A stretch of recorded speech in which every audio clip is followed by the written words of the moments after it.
जय मार्कंडे, जय जय मार्कंडे।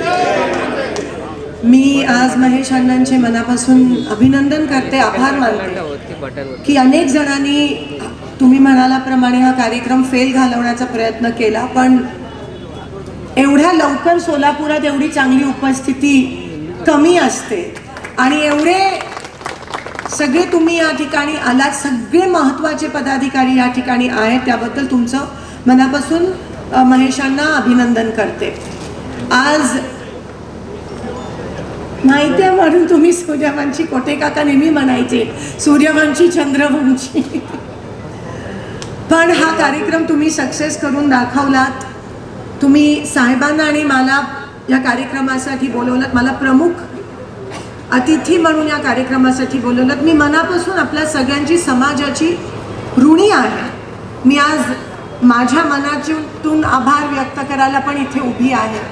आज 15 वर्ष तुम्ही मला शहर मध्याचा आमदार म्हणून सांभाळलं, आज तुमच्यामुळे मी आमदार होऊ शकली 15 वर्ष, आणि आज तुमच्या आशीर्वादाने मी या सोलापूर लोकसभेची खासदार झाली, त्याबद्दल तुमचे मनापासून आभार मानते। पद्मशाली समाजाचे बीडी कामगार अक्का चेल्लेलीचा 2009 पासून आजपर्यंत प्रत्येक अधिवेशनात मी बीडी कामगाराचा उल्लेख केलाय, कारण का जेवढं मला बीडी कामगाराच्या महिलेनी शिकवलंय तेवढं कदाचित मी शाळेतून पण शिकली नाही, कॉलेजमधून पण शिकली नाही। कष्ट करायचे, रात्रंदिवस काम करायचं, पैसे कमवायचे, कसं बस तरी मंगळवारी नवऱ्यासाठी कुराबुवा, बुधवारी कुराबुवा करून द्यायचं, काही जमलं नाही तर मसाला बापू बुवा करून द्यायचं, पण कधीही ती महिला रडली नाहीये, कधीही त्या महिलेच्या तोंडावर कंप्लेंट नाहीये, कधी तिने किटकिट केली नाहीये की मला हे आणि ते। ती बीडी कामगार महिला एवढे कष्ट करून आज घराला स्वच्छ ठेवते, घराला घरपण आणते। त्या बीडी कामगार महिलेच्या समोर मी नतमस्तक होते, कारण का तिच्याकडून मी बरंच काही शिकली, आणि म्हणून मी प्रत्येक अधिवेशनात तिचा उल्लेख करत असते।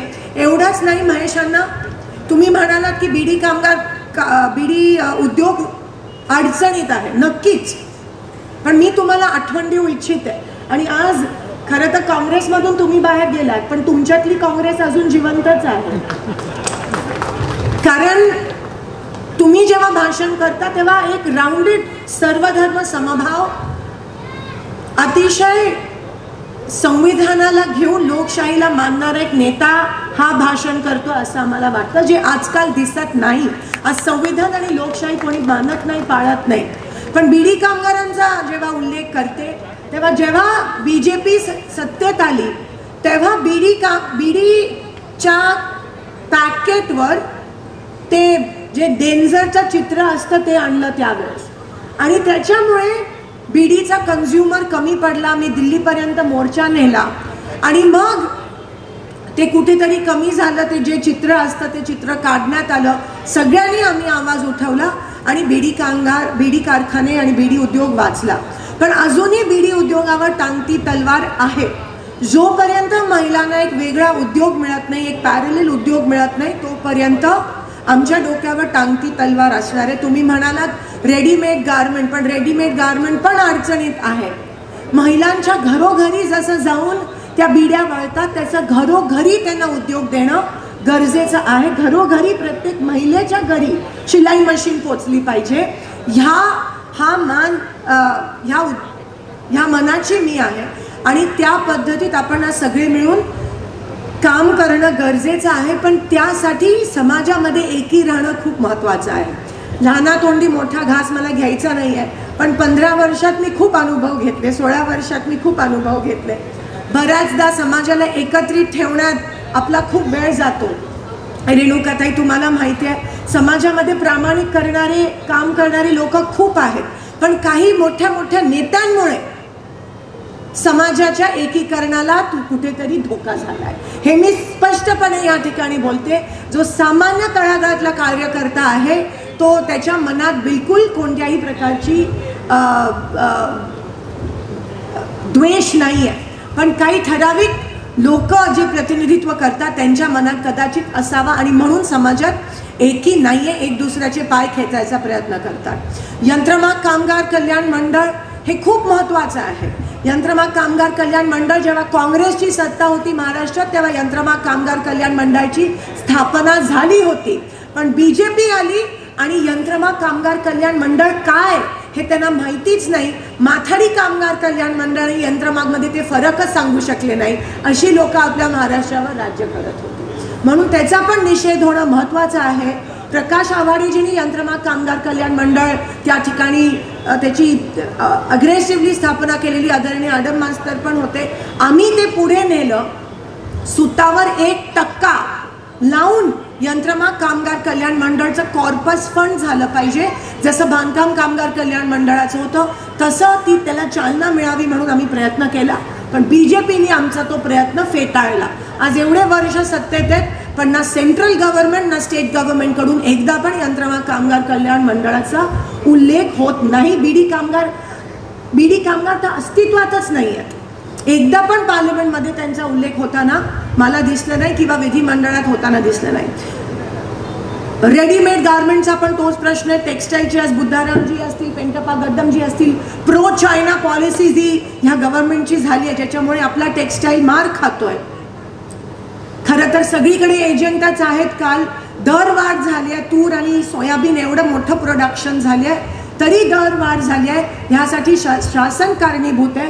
कारण का त्यांचा एकमेव एजंट म्हणजे अदानी त्यांना फायदा होण्यासाठी तुमच्या सगळ्यांच्या पोटावर पाय देण्याचं काम हे BJP सरकार देत आहे. महेशांना तुम्ही म्हणालात की आपल्या समाजाचा एक आमदार खासदार झाला पाहिजे. पण मला थोडंसं तिथे तुम्हाला काउंटर करायचं आहे. कारण का समाजाचीच लोक समाजाचे प्रश्न मांडतात असं नाही आहे. आदरणीय शिंदे साहेबांनी टेक्स्टाईल पॉलिसी एवढी मोठ्या प्रमाणात या सोलापुरात आणली. टेक्स्टाईल पॅकेज आणलं.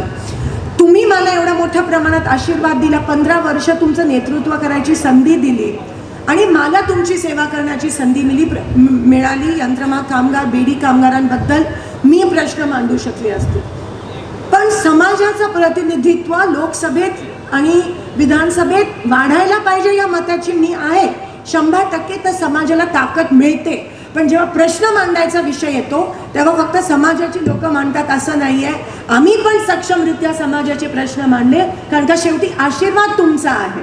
आणि कधीही काँग्रेसचं असं धोरण नाही आहे की चौकटी एक फक्त समाजापुरती ठराविकच काम करणं किंवा ह्या समाजाने मतं दिलेत म्हणून त्यांचेच प्रश्न मांडायचे, ह्यांनी नाही दिले म्हणून ह्यांचे नाही मांडायचे असं आमचं धोरण माझं तर नाही आहे. माझी संस्कृती तशी नाही आहे. माझ्या वडिलांनी मला ती शिकवण दिली नाही आहे. सगळ्यांचे प्रश्न मांडायला जो वंचित आहे, जो कष्ट करणारा कामगार आहे त्याचे प्रश्न पहिले मांडण्याची संस्कृती काँग्रेसची आहे, संस्कृती माझी आहे. तो माझा अधिकार आहे. तो माझ्याकडून कोणी खेचून घेऊ शकत नाही. पण समाजाचं प्रतिनिधित्व वाढलं पाहिजे. मग महापालिका असू देत, विधानसभा असू दे किंवा पार्लमेंट असू देत. पण जोपर्यंत समाज एक होत नाही तोपर्यंत ते प्रतिनिधित्व वाढू शकणार नाही. कमटम मेंबर तुम्हाला माहिती आहे तुम्ही प्रतिनिधित्व चांगल्या पद्धतीत केलं आहे. शेवटचा पॉईंट तुमच्या समोर टाकते आणि मी माझं भाषण संपवते.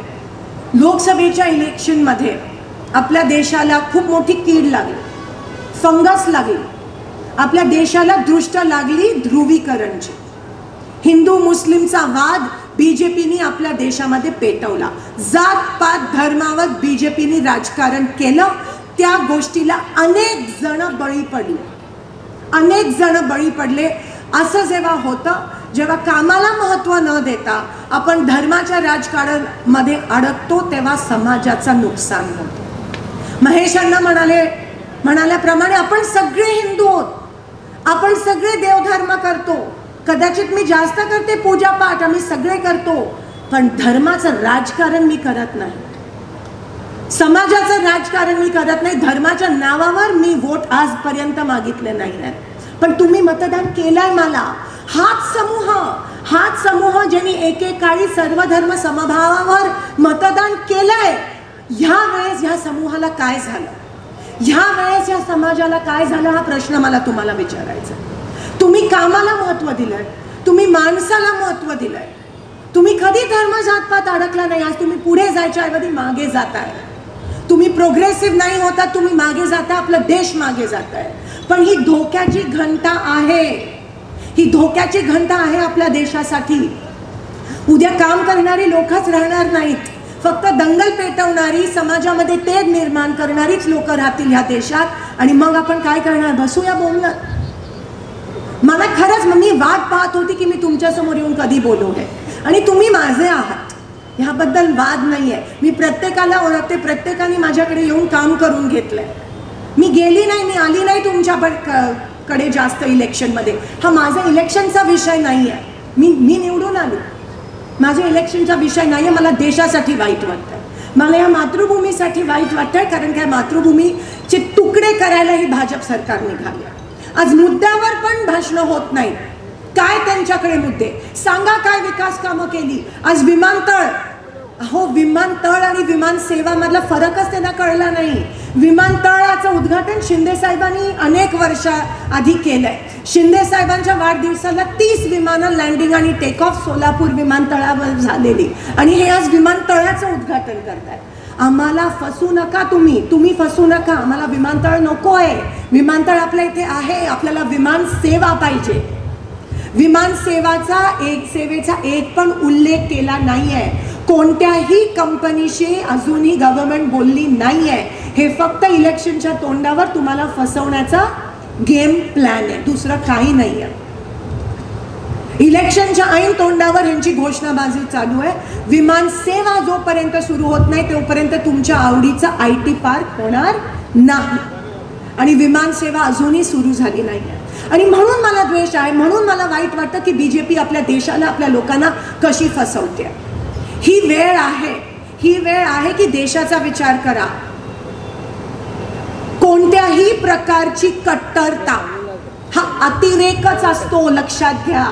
मग ती कोणत्याही समाजात असू देत, कोणत्याही प्रकारची कट्टरता आपल्या देशाला ही हानिकारकच असते, ही लक्षात घ्या. आपल्या देशामध्ये कधीही कट्टरता नव्हती. आपल्या देशाचं फॅब्रिक, तुमच्या अंगात जो DNA आहे ना, तो सर्वधर्म समभावचा आहे.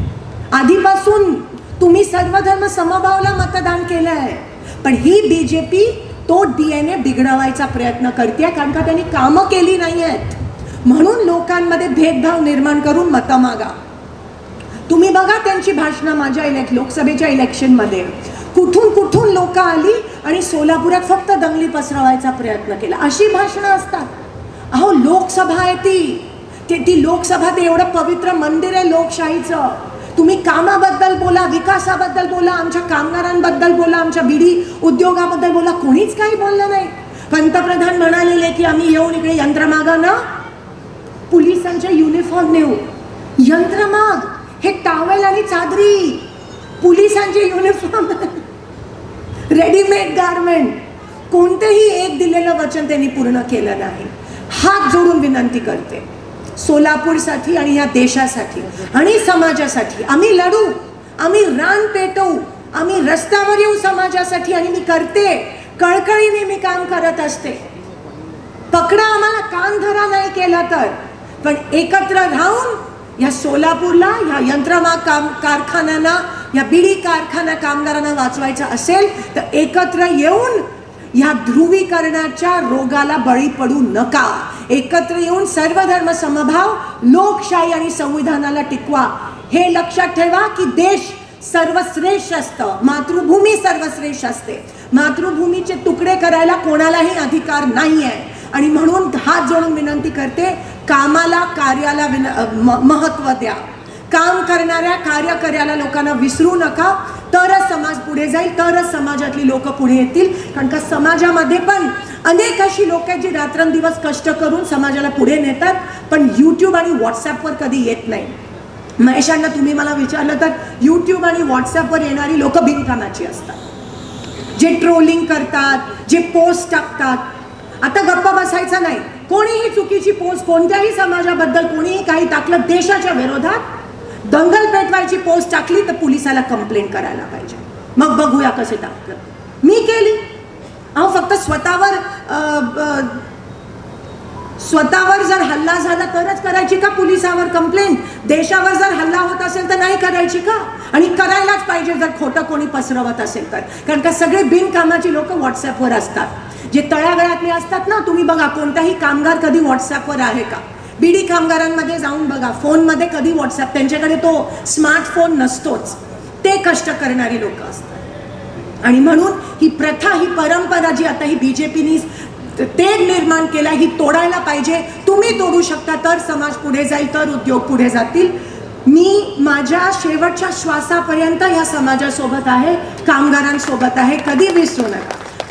तुमचं आणि माझं नातं, ज्या दिवशी तुम्ही मला आमदार म्हणून निवडून आणलं त्या दिवसापासून आमदार आणि मतदाराचं राहिलं नाही, मुलीचं आणि वडिलांचं, आईचं आणि मुलीचं नातं राहिलं. आणि ते कोणीही असं सहजासहजी येऊन धर्म जातपात वापरून तोडू शकणार नाही. मी तोडू देणार नाही. तुमचे ऋण आहेत माझ्यावर आणि ते ऋण फेडायचे असतील तर सगळी कामं मी करून दाखवीन. फक्त तुमची साथ हवी आहे, आशीर्वाद हवा आहे, एवढंच या ठिकाणी सांगते. आणि माझं लांबलेलं भाषण, माझ्या मनातलं मला बोलायचं होतं ते आपण ऐकून घेतलं, त्याबद्दल तुमचे मनापासून आभार मानते. येणाऱ्या नवरात्री आणि व्रतकम्माच्या सगळ्यांना मनापासून शुभेच्छा देते आणि थांबते. महेशांना पुन्हा तुमच्या मनापासून अभिनंदन करते. येणाऱ्या इलेक्शनसाठी एक बहिणीच्या नात्याने मनापासून शुभेच्छा देऊन इथेच थांबते. धन्यवाद. जय हिंद, जय महाराष्ट्र, जय मातरम.